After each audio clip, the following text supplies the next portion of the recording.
The Kansas City Chiefs are 10-3. We thought they would be able to pick up that 10th win of the season pretty darn easily, given the way the game started, 27-0. They barely, narrowly hold on to defeat the Denver Broncos, though, in Week 14, 34-28. I'm Brendan Dzwierzynski. He is Fulton Caster, and we are here to wrap things up in Week 14, with our Chiefs instant reaction post-game show. Lot to get to, a lot of negative to get to in this game, specifically when it comes to the defense and just falling apart. Patrick Mahomes with maybe his worst game since the AFC Championship game second half, throwing 3 interceptions against a, granted, good Denver defense, but a couple of those were just bad decisions. Overall, Fulton, it's a win. It's not a pretty win. At least it wasn't after we got beyond the hot start to the game. What's the thing that stands out to you the most about this? Is it the fact that, hey, the Chiefs did get the win, or is it more so they absolutely should have won this game by more over a really bad team that had to bring in a backup quarterback at the end of the game because Russell Wilson thought he was in outer space? It's one of those things to where, as this game concludes, you look at there's a moment of this game where it was 27-0. That was the score the Chiefs were up by. And yet, after some moronic mistakes, some plays by Patrick Mahomes that he usually doesn't make, and some good plays by Denver's defense, they're able to make it close at halftime. They're able to get a couple touchdowns off turnovers. The number one thing that I pulled away from this game is when the Chiefs face any sort of real, legitimate adversity, Andy Reid gets mashed potatoes for brains. The play calling that gets made when this team's back is against the wall, when they are put in a position to where all of a sudden the sky is falling, when things start going really bad or anything starts to snowball and there's multiple bad moments in the game, for whatever reason, this team forgets how to play football. Isaiah Pacheco had 13 carries in this game. You were at one point up by 4 possessions. Why in the world did he only have 13 carries? Like, that to me is my number one thing. And it's not just this game where it's happened. The Chiefs, clinically, when they get massive leads and then something random happens that throws them off, it's a turnover, it's a drop, it's whatever missed play it is. Something sets them back. And then all of a sudden, they cannot remember what they need to do to play football effectively. I'm happy they got a win. And with a win, you really shouldn't often get to points of complaining about several things.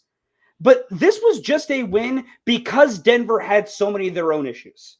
Against any team that was more competent on a offensive perspective, that didn't have the amount of injuries and other offensive ineptitudes that Denver has, the Chiefs have a higher likelihood of losing. They nearly completely blew a 27-0 lead, and they somehow escaped with a victory. But it just reminds you that when this team faces difficult moments, I don't want to call them mentally weak because I don't think that is necessarily the problem. But it has now been shown consistently when things start to snowball, this team forgets how to play because they forget how to call plays. Its coaching staff forgets how to run things. And Patrick Mahomes has done some amazing things. He had some great plays in this game. But he also threw yet another interception that makes you sit there and go, what on earth are you thinking? No, I'm with you entirely. I mean, there's not really any good reason why this game ever got within one score after it was 7-0. I mean, the go-to is what? Well, any given Sunday. Well, not in this situation. This is an awful Denver team, a truly, genuinely awful Denver team. Fulton, do you know entering Week 14 how many times this year the Broncos had scored beyond 20 points? That would be twice, Brendan. Twice. The entire season. Do you know what their season high in points was going into this game? It should be 23. It was 23. That came in a loss against the Las Vegas Raiders all the way back in the first quarter of the season. Today, the Chiefs allowed the Broncos to get back into a game in which they were down 27-0. They gave up more than 20 points to the Broncos for just the third time all season long, and they allowed the awful, miserable, pathetic Broncos offense put up a grand total of 28 points. Russell Wilson had 3 touchdown passes in this game. Russell Wilson has not thrown that many in a game in a long time. A long time. And it's not just on the defense, because the defense does not play well. And that is a growing concern. And we will talk about the defensive side of the ball more coming up here in a matter of moments. But giving the other team free possessions, free opportunities is not a recipe for success. And again, similar to last week and similar to what you were just talking about as well, Fulton, this Chiefs team is shooting itself in the foot in moments where it absolutely does not need to. A couple of the interceptions Patrick Mahomes threw in this game, by the way, it is very rare that he throws multiple interceptions in a game, let alone 3 interceptions in a single game. And a couple of the ones he threw in week 14, Fulton, what are you looking at? Like, what is the throw? The one that Josie Jewell made, for example. It was a good play by Jewell. Reached out, hauled it in, tucked it under his body with the one hand. Really nice play by Josie Jewell. That's not a throw that Patrick Mahomes misses, man. He missed Kelsey. Kelsey, yeah, he turned around. He got near the ball. That is a play that Mahomes makes 99 times out of 100. So part of you says, okay, yeah, it's one thing. I'm not going to worry about it too much because 99 times out of 100, he's going to make that throw and the Chiefs are going to be just fine. This was just the 1 out of 100. But by the same token, Fulton, this is now 2 weeks in a row that the Chiefs have made dumb mistakes that have nearly cost them the game. It did cost them last week against Cincinnati. Then this week, offensively, some of the play calling, some of the decision making. Here's one that's gone under the radar, and I haven't seen many people, but a couple talk about this, and I'll give a shout out to Derek Johnson of KLWN for bringing it up. On the Chiefs' last touchdown, why don't you go for 2 there? Being up 12 or 13 is somewhat immaterial at that point. 2 extra points for a good kicker like Brandon McManus. Not great, but a good kicker. He's probably going to make those put in that situation. But wouldn't you rather be up 14 points so you know in all likelihood you're going to end up in a tie game situation late in the game should Denver continue to be able to score on your porous defense? It's just some of the decision making, knowing when to be aggressive versus when not to be aggressive and to play it more conservatively, when to go to the running game. And Pacheco, and it's rolling along the ticker on our post-game video right now, 13 carries, 69 yards. That's not a bad game. That's right about in line with what Pacheco has been doing over the last several weeks. But you could have gone to him much more. You could have run Jerick McKinnon more. Fine. Whatever. Get him the ball more on the ground. Just be smarter with the football. And that's 2 weeks in a row the Chiefs have just not played smart football. And against a crappy team like Denver, yeah, you can still escape with a win. But against a good team like, I don't know, the Cincinnati Bengals, no, you cannot get away with that. So I'm with you that you win, and it should be, hey, you know what? You got out of it. You didn't play your A game. You still came away with a win. You should be happy about that.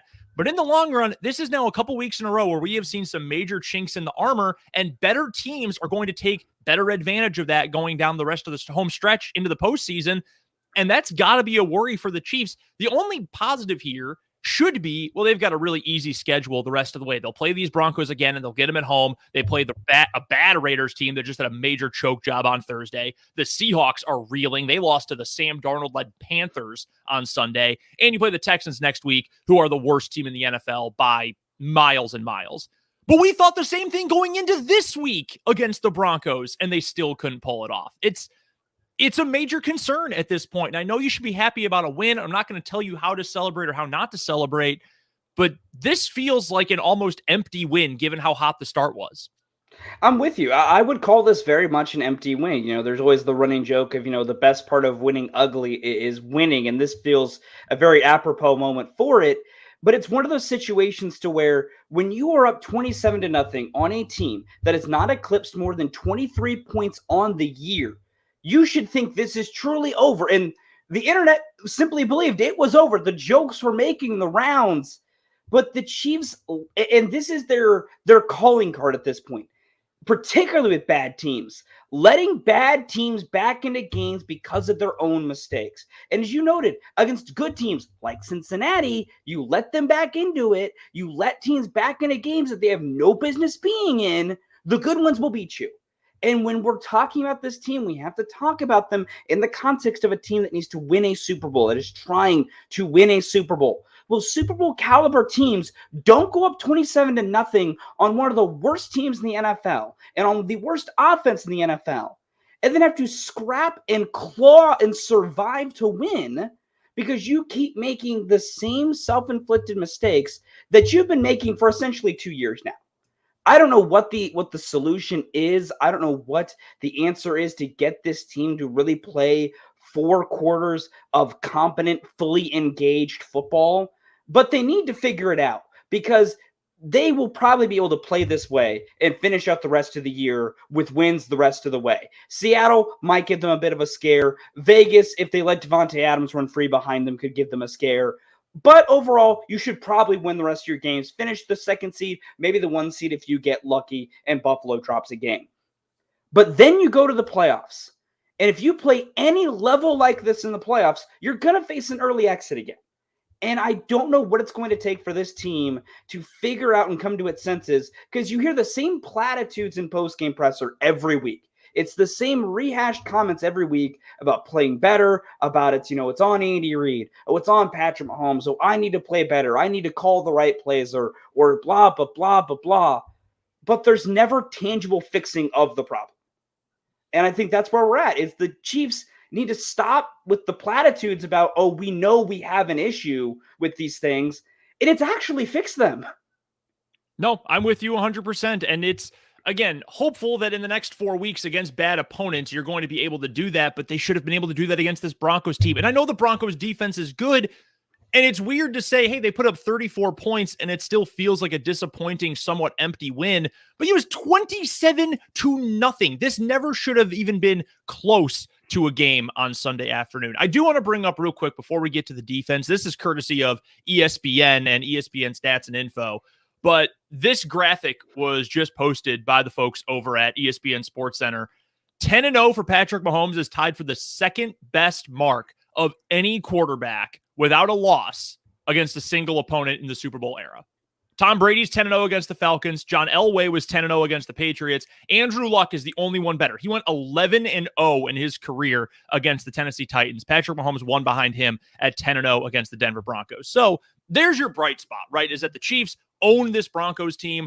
As a starter, Mahomes has owned this Broncos team. That's now 14 straight wins going back to the Alex Smith years, or 14 straight games going back to the Alex Smith years that the Chiefs have beaten the Broncos.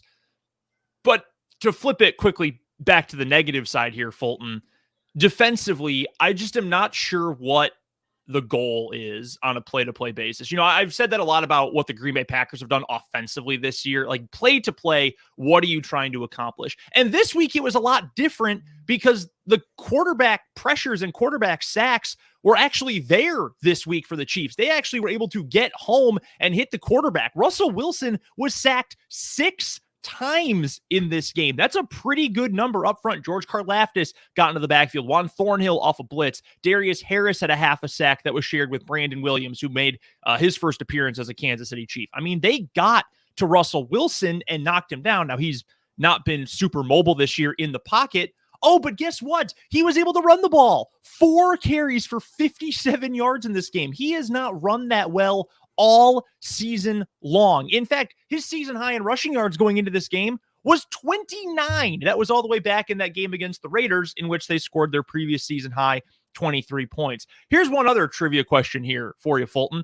This was only the 4th time all year that Russell Wilson had a passer rating of 100 or better. He hit 100.1 for his passer rating in this game. I'm not sure what the fix is because the pass rush was actually decent in this game, but something has got to be solved to the point you were making earlier. You need some sort of tangible fix because this offense they faced is the worst one in the NFL. They're going to face probably the 2nd worst coming up next week against Houston. But when you face good teams, if you're going to put that kind of effort out there, when you face good quarterbacks and good offenses, you're going to be toast. So you better find a quick fix over these next 4 weeks. Otherwise, the playoffs are going to get real ugly for this Steve Spagnuolo-led defense. Here's what I'll say for this defense. This is the time when, especially after these performances, you get a lot of the people coming out of the woodworks being like, when are we going to have a discussion about Spagnuolo's job as defensive coordinator? And, is he the right guy? And there's always these conversations about coaching. Here's a different factor about this Chiefs defense. I don't think we talk about this enough. They don't employ good players. Like, let's think about this. Are our expectations for this defense too high because they don't employ good football players? There are what I would call 4 guys on this defense that I'm willing to say are above average to elite, with 1 guy getting the elite tag. Obviously, Chris Jones is elite. We saw more examples of that in this game.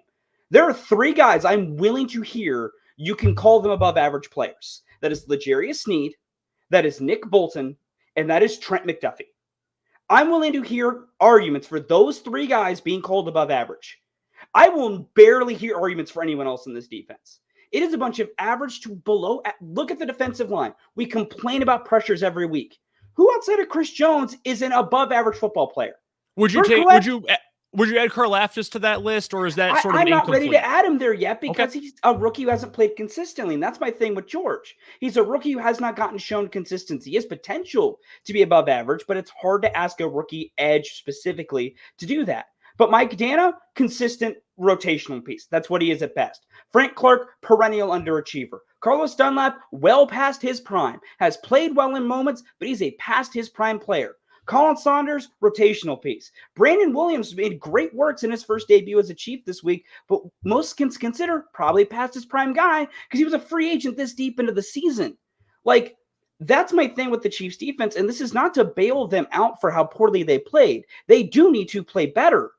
But when do I think we need to realize that part of the reason this defense doesn't play well, they don't tackle well, they can get out-muscled, is they just don't employ good football players. And I think it's a thing we don't ever talk about enough. We ask this defense to be average to above average, but that's a hard job to do when 70% of your defense is barely average football players.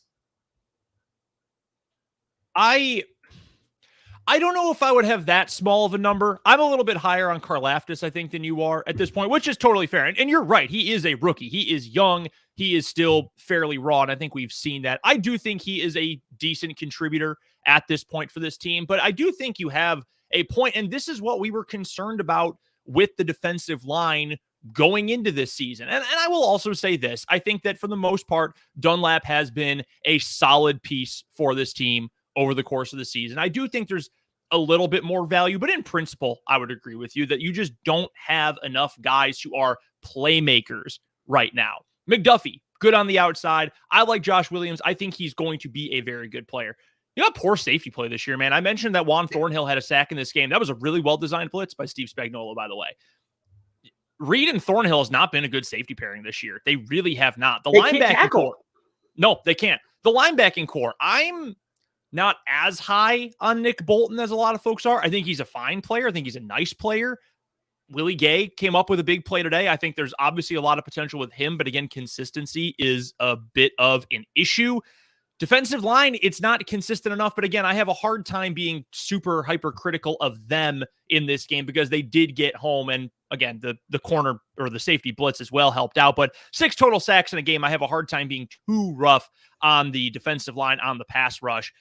I just don't know what exactly it's going to take. Is it going to take a schematic change from Spags? Is it as simple as the players have to go make plays? I think it's something of a balance of both. I think the scheme is not especially good. I think the Chiefs play way too soft, way too often. I'm the kind of person that would rather get cooked, getting burned on a double move or something like that, than always play soft. If you're going to give up the big play, I'd rather be aggressive when giving it up than be playing soft, and then eventually, boom, they're into the end zone. So I don't know if it's fully schematic. I don't know if it's fully effort, but something has got to change because if you put that defensive performance on the field against a Cincinnati, against a Buffalo, against Miami, you want to play that defense if you get to a playoff matchup against Tua Tagovailoa, Tyreek Hill, Jalen Waddle, you're going to get cooked. It is not going to be a contest. You don't want to get into a shootout with that team. Not that the Chiefs can't score too, obviously, but you understand my point. It's just something that has to get fixed. It's a major concern. And if you're not concerned about the defense at this point, one, you probably had a much better Sunday afternoon than most Chiefs fans had. But two, I'm just not really sure why you wouldn't feel like, something's wrong here, because it's become pretty apparent in the last couple of weeks. There's clearly something that's up with this unit. I want to give you a real quick parting shot, Fulton, then we will get out of here, let folks enjoy their Sunday evening. But this is from Andy Reid in postgame just now, transcribed by our guy Jordan Foote from Sports Illustrated. Talking about Patrick Mahomes, he said, in part, quote, "You take out the 3 interceptions, and he really had a heck of a game." There were a handful of highlight plays, Fulton, that Patrick Mahomes had in this game. No doubt about that. A couple of really nice plays. Couple highlight touchdowns. The first one to Jerick McKinnon, where he just no-look whips one cross-body to him, and McKinnon ran for however much it was, 50 yards or so of that play to score the touchdown. crazy play. The last touchdown pass he threw, extending, finding Juju back of the end zone, great play. You can't just say, well, aside from the 3 interceptions, no, those are extremely valuable. There are certain statistical formulas that indicate it's NEA, adjusted net yards per attempt. In fact, Pro Football Reference keeps track of that stat, among other places, that weight interceptions almost as much as they weight touchdown passes. Those are extremely important. Part of the quote also included, I thought the defense played hard, except for giving Denver a few short fields. And that's a paraphrase of the quote. We don't have the video available right here. But Fulton, here were the touchdown drives for the Broncos in this game. You ready? 42 yards, 60 yards, 75 yards, 75 yards. Do those sound like short fields to you? Because that to me sounds like 3 touchdown drives that had to traverse more than half the field to get to the end zone. That doesn't sound like a bunch of short fields that ended in points to me. That's a little too hand-wavy for me. That's a little bit too much, nah, we're fine. And I know Andy Reid's trying to keep the spirits up. I get that. I'm not going to be too critical of Big Red. They win a lot of games. They won this game. It's weird to be so negative about a win, but in a game where almost everybody, and that includes everybody who put money on this game, expected the Chiefs to run away with it, pretty jarring to say, yeah, well, outside of 3 interceptions, no, those were 3 of the most important plays of the entire game and helped let Denver get back into this one. That rubs me a little bit the wrong way, just like this defense. And really, Patrick Mahomes' execution rubbed me the wrong way throughout the game, aside from, again, a handful of highlight plays that do deserve praise because they're awesome. But if you're going to praise the great, you also have to criticize the negative, I think, equally as much. We will talk more about this game coming up in full across the Sports on 580 Sports Talk programming coming up on Monday. You can listen to Fulton along with Jake Laban on Mic'd Up from noon until 3, and you can listen to myself and Dan Lucero with 580 Sports Talk from 3 until 6 on 580 WIBW, the sports voice of Kansas, coming up on Monday. But one more time, your final score from Mile High Stadium in Denver is the Denver Broncos losing to the Kansas City Chiefs 34-28. The Chiefs improved to 10-3 on the season. For Fulton Caster, I'm Brendan Dzwierzynski. We will talk to you coming up Monday on Mic'd Up and 580 Sports Talk